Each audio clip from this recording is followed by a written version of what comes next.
The piles of stones on the side of the trail are not cairns. They're not humble markers left by hikers. They are a slow, patient language.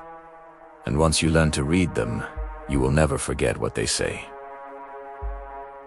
I don't remember everything cleanly. Memory for me is more like a bruise.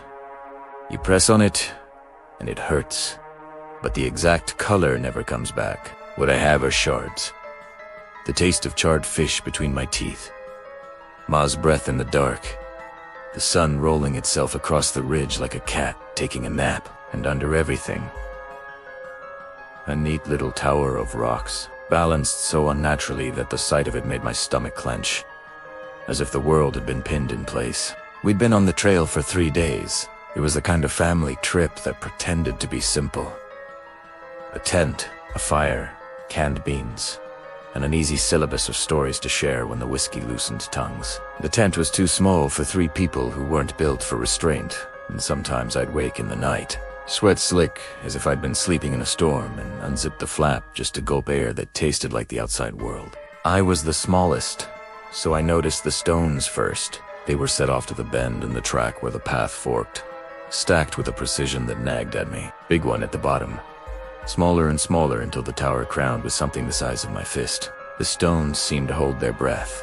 If the world had been honest in that moment, a breeze would have toppled them. It did not. "Pa," I said, squatting to get my head level with their deliberate balance. "What's that?" He bent, his hand settling cool on my shoulder. Pa had a way of explaining things with a tired smile that made them simple, as if the world only needed the right story to be whole again.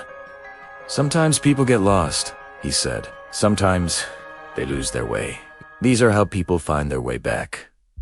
He pointed, not at the stones so much as across the grass. There, pressed into the left fork, something dark stood still, then another, then 100. At first, they looked like smoke clinging to the tree line. Then they resolved into shapes, slow as shadows, but with weight and purpose.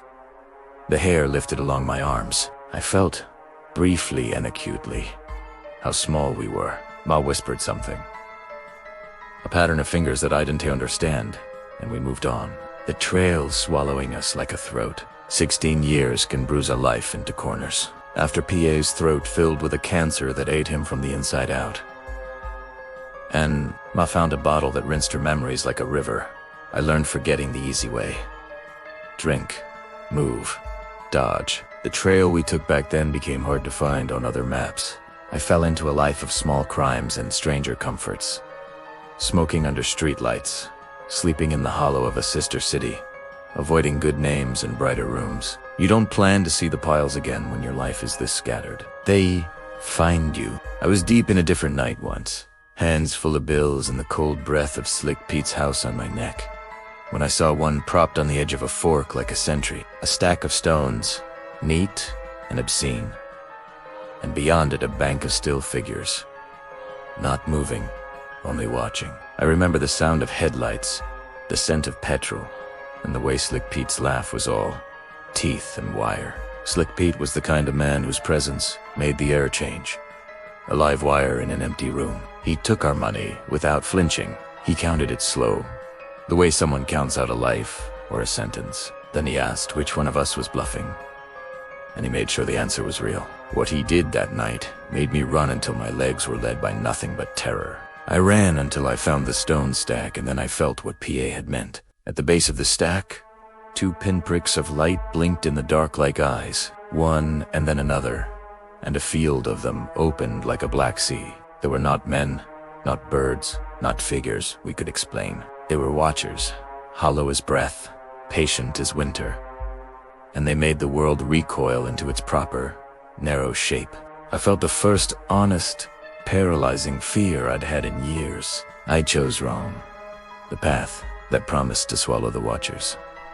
Slick Pete's car tore past. His dog chased me, fast and hot as guilt. And when he caught me, his teeth made sure my body learned the language of pain in a new, lasting grammar. I left town with a limp that never healed, quite right, and a head full of the pale watchers' faces. From 10 on piles of stones were like a compass I'd never asked for. They were an accusation and a map at once, appearing in storefront reflections, at the mouth of subways, on the lip of abandoned bridges. They'd be there when I'd woken up in a stranger's doorway, then be gone when I looked again, as if reality leaned in and whispered, "I'm not for you yet." I tried to run from them by running into everything else. I learned the math of desperation. Small-time deals, borrowed cars, nights in rooms that smelled of old cleaning fluid and worse.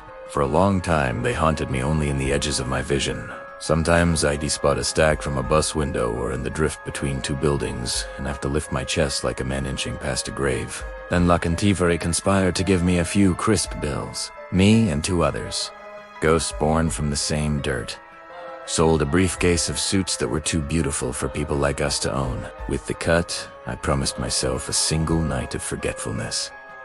A bottle, a bag, a plan to finish whatever I'd been running away from. I did not expect the stones to be waiting when I stepped back into the night. I found the stack at twilight, balanced like an offering. It made the small bar of light around it feel like a stage. I had the bottle tucked like a secret in my coat and a keening in my ribs.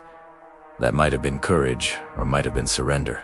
And because I had surrendered to so many things by then, 2 bottles and 2 men like Pete, I went down the path the stones marked. At first, there was nothing but the sound of my shoes and the mosquitoes. The watchers arrived like fog, assembling from corners and reflections until they filled the hedgerows, perched in shop windows and leaning from the eaves. When they came close enough to see the skin of me, they made the world small and my throat dry. I expected them to swallow me. I expected teeth and cold. Instead, as Pia had promised long ago with his tired hand on my shoulder, they moved to be a beacon. A figure stood at the head of the path. Someone like me, gaunt and shaking, clutching a bottle. They turned. For a moment I thought of Slick Pete again, the man who had made my leg a crooked hinge. Then the person moved forward, and I followed. It is an odd thing how fear reshapes into hope when you're retired enough to stop fighting. The watchers were still there, a dark audience, and they guided me along with their stacked stones like a flock guided by silent shepherds. I walked with them across the country, through the black rocks of mountains and the gray strip of beaches that know no dawn. I followed stacks that seemed to appear when I needed them, that waited for me at crossroads when I thought of slipping forever into the drain. Once I thought the stones were a suicide map, then I realized they were rescued. Signals, or at least something like rescue. They were the only thing that had ever ground to a halt, the hunger that slicked over my days. On the road, I met someone who was following her own string of stones. She had city dirt on her skin like a second name, and a laugh that sounded like a door opening. We fell, clumsy and certain, into something that felt like redemption. Together, following the stones became less an act of desperation and more a strange pilgrimage. Where the markers were sparse, we stayed longer. Where they thrummed with urgency, we moved like 2 hands on a clock. Our love grew like elbow-room in a cramped room. We learned to cook with a single pan and share a towel.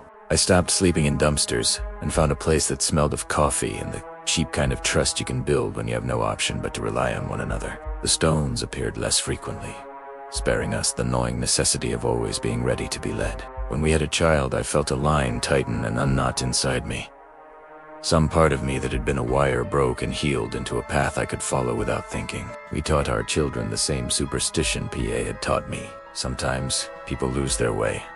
We would tell them, because it seemed kinder than saying, "Some things watch from the edge." The children would ask why the stones were balanced so carefully, and we told them they were left by people who wanted to make sure others went home. It was the story PA had given me, soft and merciful as a blanket. But some nights I wake, and the faces are back on the edge of everything, close enough to be heard breathing. The watchers never tell you their reason, only their presence. They are neither saint nor devil, only whether a kind of witness who remembers how it feels when the world forgets someone. They may be protection or punishment or both. Maybe they are simply the place where the world keeps the lost until the lost can find themselves. There were times when the stones looked like judgment. Neat towers appearing outside a lover's door, balanced on the fence-a-poli of the house where someone had left and never returned. There were times they felt like mercy, a marker at a trailhead when we were bone thin, and the map in my pocket had been folded and chewed by bad hands. In the end, I learned two truths I would never have accepted when I was young and proud. First, that people do get lost, not just on trails but in themselves. Second, that sometimes the world answers like a tired friend by leaving tiny signs. Little towers of stones, so that the next footsteps can be guided back. Now, if I see a pile of stones, I stop. Sometimes I touch them, balance them slightly, just to see if the world will nod. Sometimes they are new. Sometimes they've been there for an age. Sometimes the watchers are near and the hair on my arm stands up until it hurts. When I walk my children along a track and they asked why someone would leave stones for strangers, I say what Pia said to me. Sometimes people lose their way. These are how people find their way back. It's not a tidy myth. It's not a truth you put under glass. It is a bracing thing you keep in the pocket of your jacket like a prayer. A small tower of rock that says, "Go back the way you came, and someone will meet you there." It's a warning and a promise, braided together. And if you ever find yourself standing at a fork in the road and a stack of stones winks at you, balanced and improbable, don't assume what it means. Don't ignore it like I once did. Remember the hush in the trees when the watchers gather. Remember Pio's hand on your shoulder. And if you are very lucky, follow it where it leads. If you are very unlucky, do not be tempted to walk the path alone. Either way, when you pass by the pile, set another stone on top. Balance it carefully. Be precise. It's the only language they accept back.